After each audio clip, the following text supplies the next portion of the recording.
Kube intokozo kumakhatholika ngesikhathi umholi webandla lawo, uPapa uFrancis, ebonakala eSt Peter's Square ekomkhulu laleli bandla namhlanje. Lokhu-ke kuza emva kokuba uPapa uFrancis engakwazanga ukuhlanganyela namakholwa ezinkonzweni zePhasika.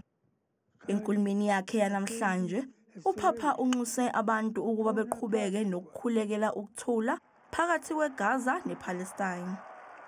Abantu abebekhona eSt Peter's Square bafisele uPapa ukululama njengoba engakwazanga ukwethula inkulumo yakhe ngomlomo wakhe.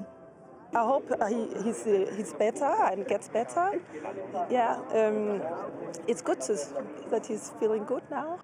uPapa oneminyaka engu-88 ubudala uthole ithuba lokubingelela abantu abebengaphandle eSt Peter's Square kanye nethuba lokubusisa izingane. Lokhu-ke kwenzeka okokuqala kulandela ukukhishwa kwakhe esibhedlela ngenyanga edlule emva kokwelashelwa umkhuhlane wenyumonia obumhlasele kuwona womabili amaphaphu.